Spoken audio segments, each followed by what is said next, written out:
Hey boys and girls, today is Thursday, September the 9th, and today we have finished our workshop, and tomorrow we have our vocabulary test. You all are getting these words on Tuesday.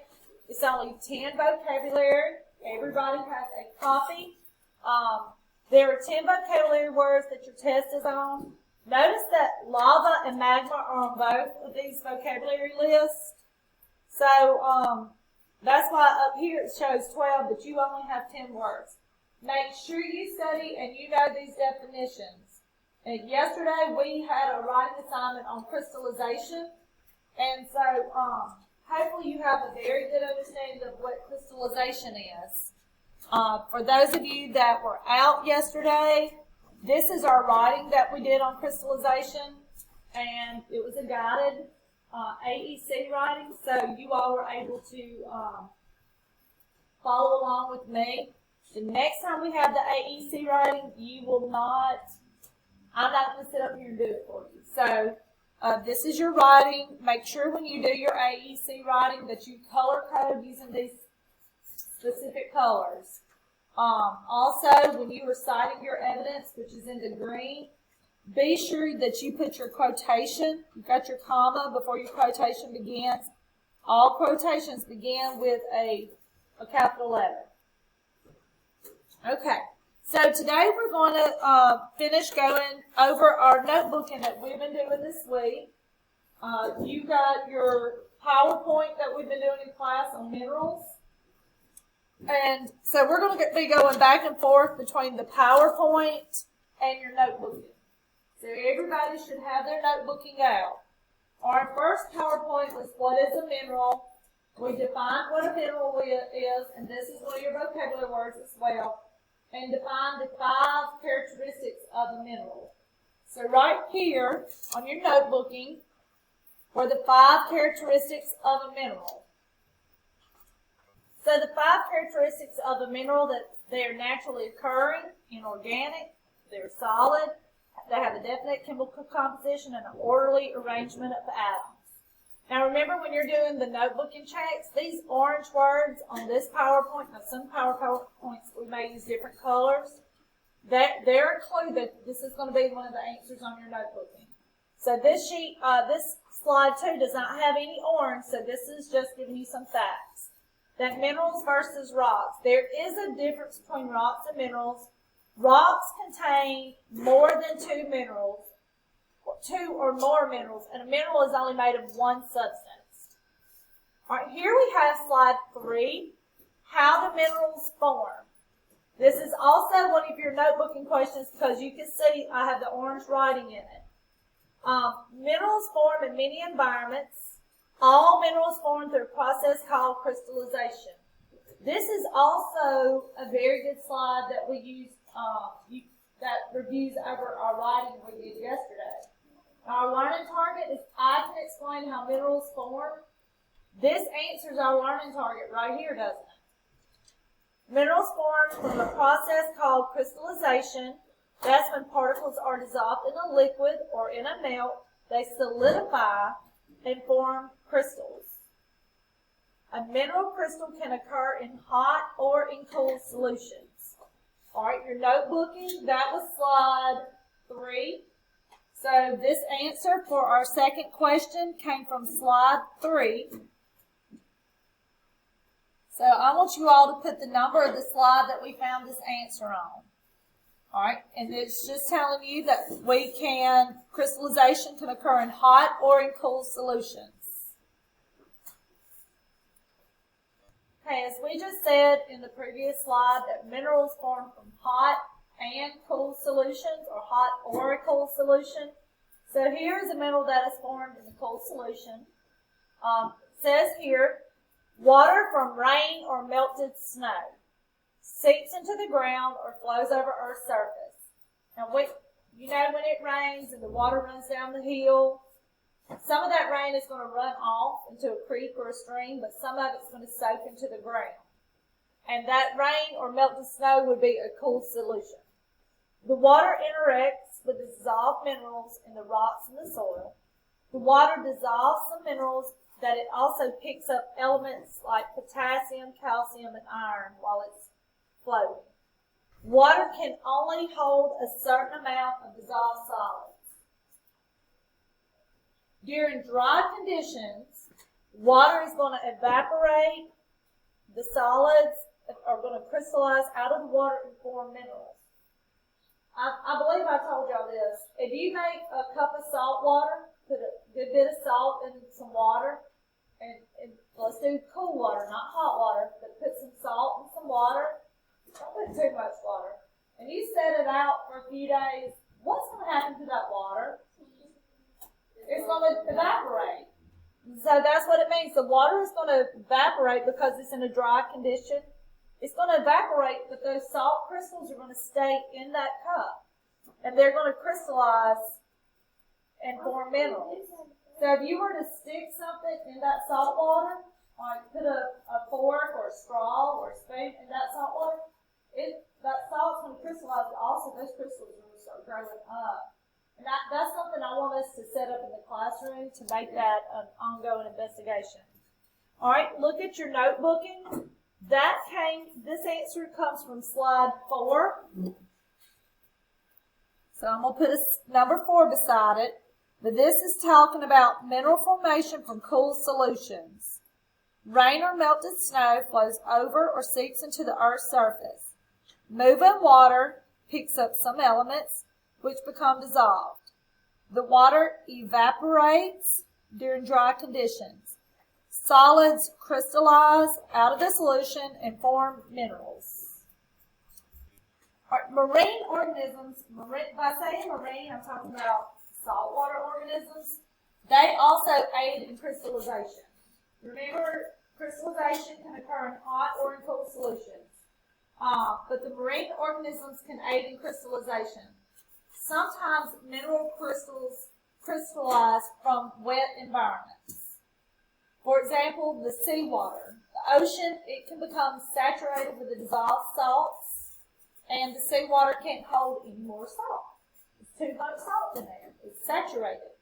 So some of the marine organisms can remove the salt from the seawater and form their protective shells or even build coral reefs. So seashells and coral reefs are made from that excess salt, too much salt being in the water. All right, so on your notebook, and this is slide 5. So this one comes from slide 5. It says, describe how organisms aid in the crystallization of minerals in wet environments. Okay, and when we talk about salt water, we're talking about a cool solution here because this salt water is cool. It's not a hot solution. Okay, now we're going to move on to our next slide, slide 6. And let's look at how minerals form from hot solutions. Water on the Earth's surface can flow through cracks in the crust into deep and hot environments. All right, last week we talked about the different layers of the Earth. What happens the deeper we go into the Earth's crust? What happens to the temperature? It gets hotter and the pressure levels change. Excellent. We know that temperature increases the deeper we go. So you can see that when water flows into the cracks deep into the crust, it becomes a hot environment. The hot water solution can contain large amounts of dissolved solids. They eventually form valuable mineral deposits. And you can see I put a picture here of an example. It says that some of the dissolved solids eventually crystallize and form mineral deposits. All right, and you can see this picture. This is an example of a vein of gold. A vein of gold forms in a hot solution. It says when the conditions are right, the gold will crystallize from the hot water solution. The gold will fill in the cracks in the rock, and it forms a vein of gold. Kind of like the veins you have in your arm. Because it's not taking up the whole entire rock, it's just taking up the veins of the rock. Okay, so let's look at, let me pause this. Okay, so this, the hot solution formation comes from slide 6, and I did put over here an example of a hot solution would be gold.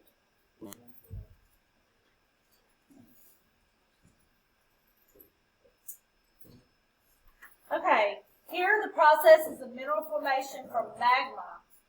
Alright, we know that magma is a hot solution, right?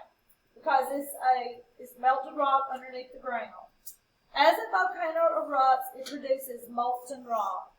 The magma in molten rock stored beneath the earth, or magma is molten rock that's underneath the earth's surface. So we know it's very hot. It's a hot solution. When the molten rock erupts or comes near the earth's surface, it's called lava. Sometimes that lava can turn to ash once it comes out. As lava or ash cools above the ground, the magma is going to cool under the ground.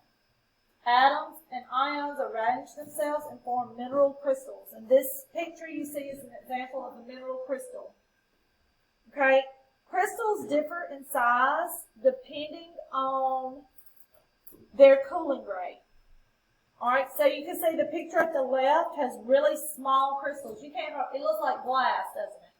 And actually that's what it's called. It's called volcanic glass because it cooled so rapidly that you don't even see the crystals.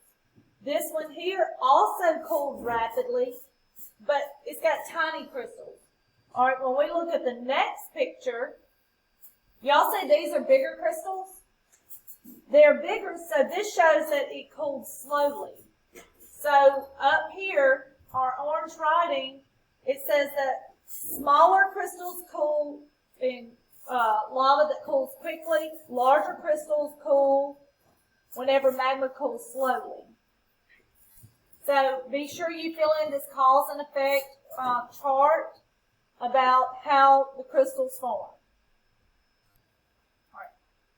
In the heading, minerals change. Some minerals form deep in the Earth's crust and mantle. They're stable under high pressure and high temperature. Metamorphic activity can uplift the minerals from great depths, and that's what we're about to start talking about, the rock cycle tomorrow.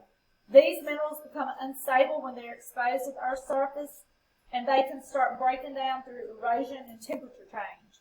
So when you look at your notebooking, this explain comes from slide 10. Slide 10.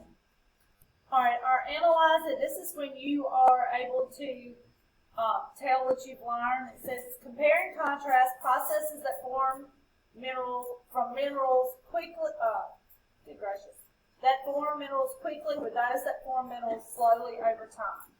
All right, we have learned that small crystals form from lava cooling quickly. When lava cools quickly. Large crystals form as magma cools quickly. So these are two key words here because they're completely different. Remember, lava, once it came out of the volcano, it cools like that picture of that volcanic glass, that obsidian. It cools quickly, so it's got small crystals. Magma, when it cools and it crystallizes slowly underground, it's going to have larger crystals. So when we look at our pictures here, these cool quickly. This one here cooled slowly. This was magma that was trapped underground. You've noticed the crystals are larger.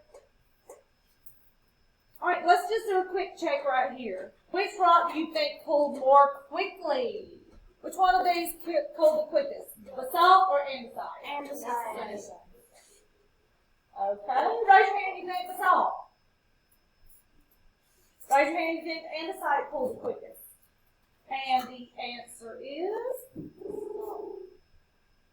look at here, the basalt cooled the quickest. Because look, the crystals here are larger. Andesite has larger crystals, so that means it cooled more slowly. The basalt, you can't hardly see those crystals. So they cooled slower. All right, tomorrow we're going to go ahead and start with our different types of rocks and the rock cycle. We have met our learning target. We're able to explain how minerals form. And so, like I said, be sure you study your vocabulary words and you're ready for that vocabulary test tomorrow.